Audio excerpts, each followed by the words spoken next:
Hi everyone. So in this video, I'm going to talk about the next steps for those of you who had appeared for the last set of ACET examinations, the result of which had come few days back. So before getting started, let me just introduce myself to all of you. I am Ashnat Kothari. I am a graduate in BSc Economic Honors. I also happen to be the BSc department topper in my college.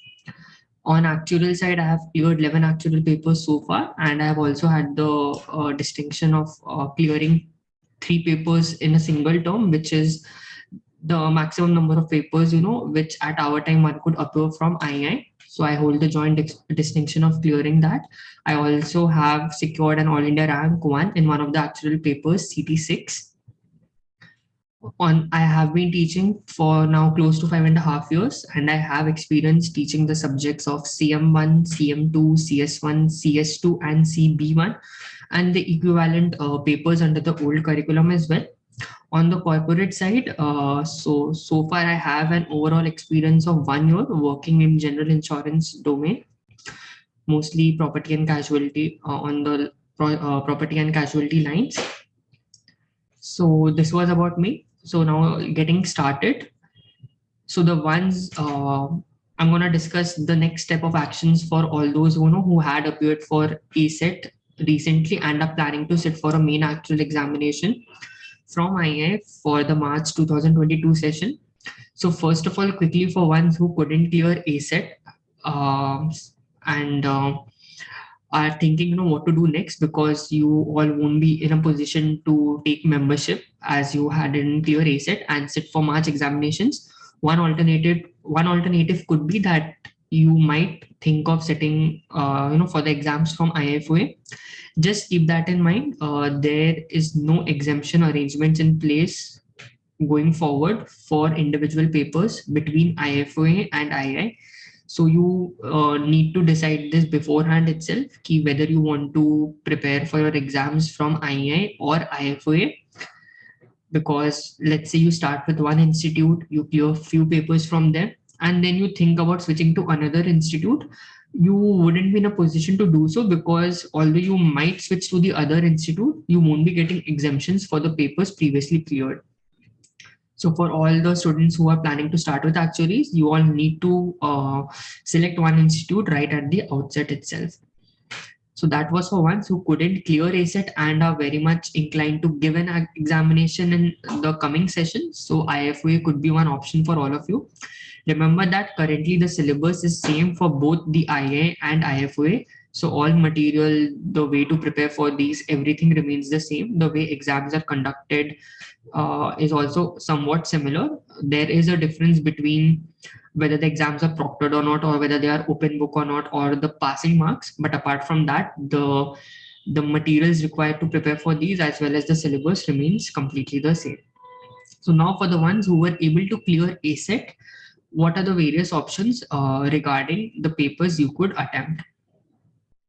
So first of all, let me just let you all know regarding the exam dates for II session.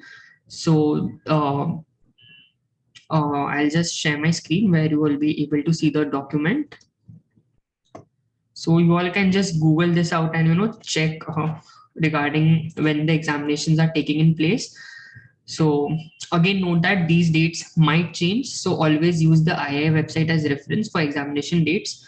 So the one which I'm currently looking at has 10th of March, the examination for CB1, 11th of March is for CB2, and so on. So all these dates are given.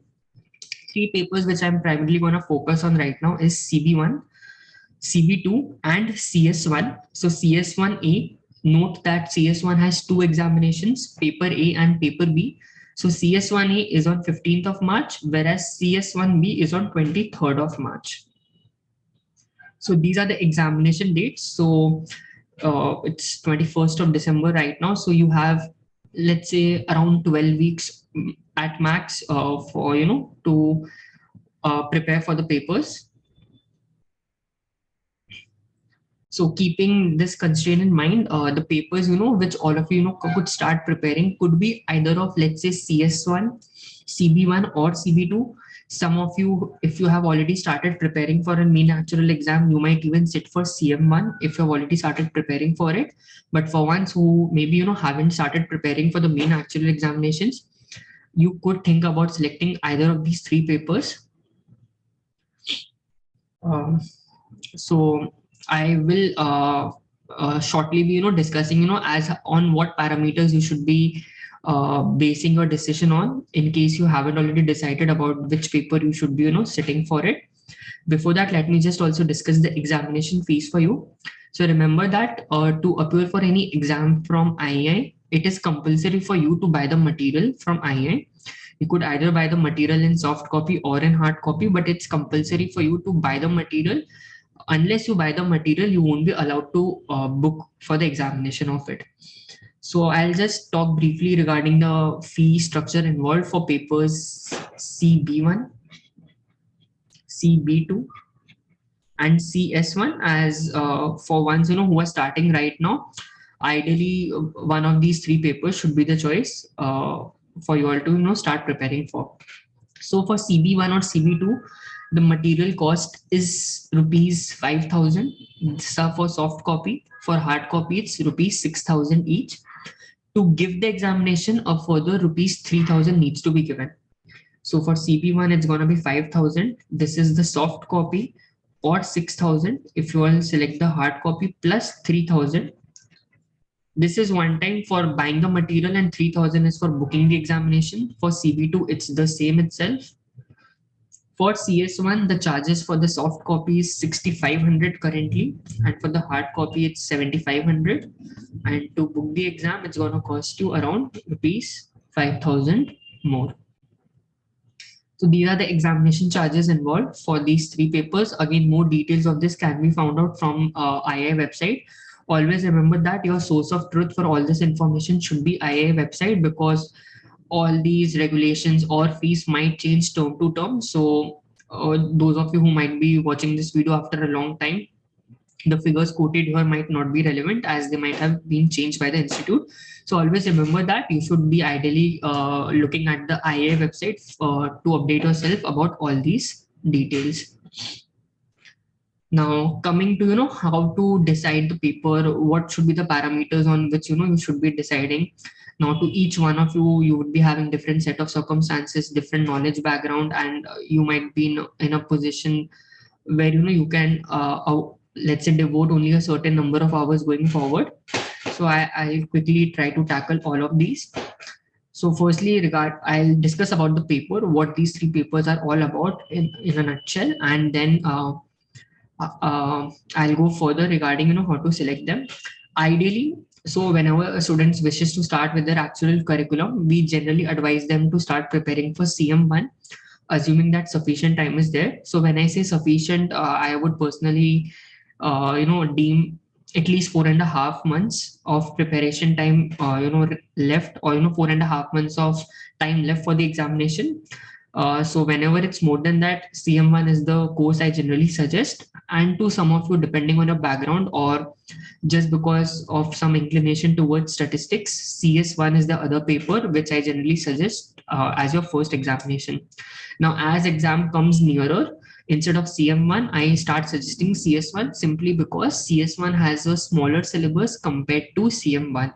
CM1 remains one of the biggest papers. It requires a lot of practice, although clearing it might be something which students might find it easier compared to CS1, but the sheer content of the paper and the amount of practice required means that you need to devote a lot more hours. So when time isn't on your side, starting with CS1 might be a better option. Now, also, since for III, the timing between the declaration of ACET results and the next term is very less. So for some of you, even preparing for CS1 might be a challenge. So you might be looking for, let's say, a paper like CB1 or CB2, which relatively requires less time of preparation. So starting with CB1, CB1 is basically about business accounts and finance. So this is one paper if you are thinking to appear for this paper, and this is going to be your first actual paper. It's ideal that maybe you have had some sort of accounts background at school level or college level. Again, it is not necessary to have that. I am myself from science background, yet I enjoyed studying thoroughly for paper CB1 and was able to clear it in the first attempt itself.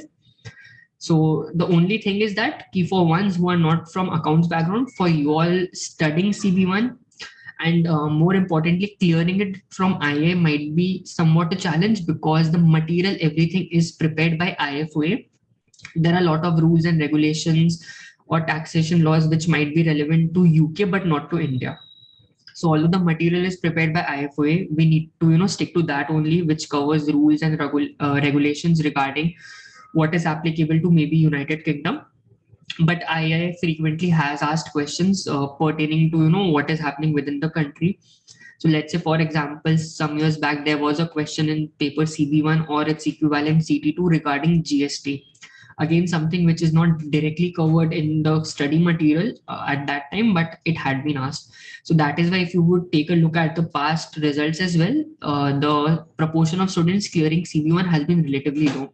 So even for ones who have finance and accounts background, clearing CV1 might be somewhat a challenge just because the material is, let's say, prepared keeping in mind the UK laws and regulations, and the paper is being set by the Indian authorities. CB2 is about economics. This is one paper which most of the students find the most easy to clear. Just to give a brief pattern, it has 39 marks of MCQ and the remaining could be asking you to infer on graphs, or it could be numericals, or it could be description, or normal theoretical questions involved. 39 marks, 26 questions are there of 1.5 marks of each, which constitutes the MCQ. So generally students are very much attracted to papers which have a high MCQ content, because this might be very scoring and it might consume less time. Like just speaking, you might end up devoting more time to these, but on the face of it, students have a tendency to find this paper very easy, and they are in a lot more of comfortable space in their head when preparing for this paper. So this is another paper which you could start preparing for. Even if you do not have economics background, you could do that. I myself didn't study economics till class 12. I was pursuing economic honors in college, but before starting to study for economics, which was covered in college, it was basically CT7. That was the equivalent paper to CB2, under the old curriculum. And I was able to understand it. The first two chapters are relatively more easy to understand. Microeconomics is there. Macroeconomics is something which students really find challenging, and there has been, I would say, a reasonable amount of change in syllabus from 2019 onwards, and there is a lot more content on macroeconomics now in CB2, and this is where students generally struggle the most in this particular paper. But overall, relative to other papers, it's an easier paper and a shorter paper to prepare for and clear for.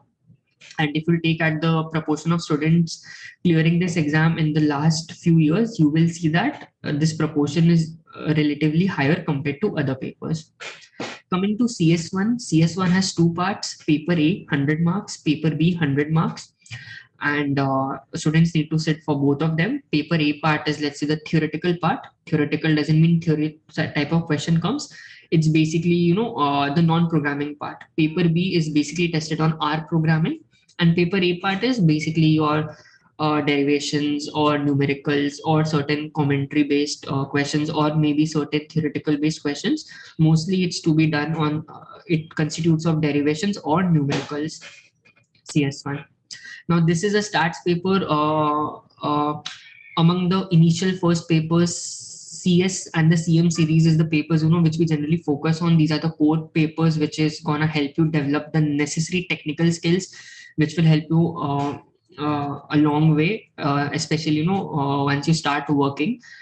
Because the technical content in other in the remaining papers, the higher papers, draws upon whatever you have studied in this, and whatever you're going to study in these core papers are something which comparatively are going to be tested more, be it in higher papers or even be it once you start working in corporate domain. So, and CS1 covers the basic statistics, which is something which other papers assume.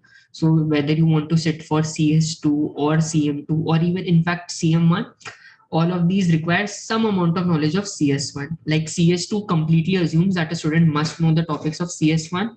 For CM1, a few basic topics of CS1 is required, which can be studied individually as well. instead of studying for CS1. And for CM2 also, a lot of information from CS1 is required. So you have to see, how much time you are you would be able to devote in the next 3 months, whether you have any college examinations or any other professional examinations. Do you have any personal commitments? It could be some sort of medical treatment going on with you or anyone in your family, or it could be some sort of social gathering, some sort of marriage function happening, anything. You need to see the various factors and then see how much time you are being able to devote. Ideally, just a very generic number I would come up with is for CS1, it's suggested that you should be devoting 400 hours. Again, this is a very generic number. Some students prepare half of that and end up clearing the examination with great marks. Some of them may even devote more than this much hour yet not be able to clear the paper. So this is just a very, very generic number I'm coming up, since I need to use one number to give an estimate as to the time required. So you have close to 90 days or so for CS1 examination. So it might require you, let's say, an average of 30 hours, per week, or around 4 to 4.5 hours of studying per day to be in a position where you have covered sufficient amount of, CS1. When I say sufficient, it's actually the entire syllabus along with sufficient amount of practice as well, be it past years, be it practicing on MS Word, since exams are online in nature and so on. CB1 and CB2 relatively, I would say, would require half of this time. And among all these three, my personal opinion is CB2 requires the least amount of time preparation wise, then it's CB1, and then CS1. So in my opinion, CB2 would require the least amount of time for preparation, followed by CS1, followed by CS1. If some of you already have good background in statistics by virtue of your studies in school level maybe, or college level, or let's say if you have cleared certain other professional exams like that of CFA or FRM, or maybe if you're pursuing MBA, in that case you might have already some background in statistics, and you could very well start preparing for CS1 as well for the coming session. For those of you who maybe do not have any stats background and are not in a position to devote this many hours in the next 3 months, for you all, CB1 or CB2 could be the next option. Now, coming to my organization Fanatics, wherein we know you provide classes for actual science examinations, we provide training, we also provide placement assistant.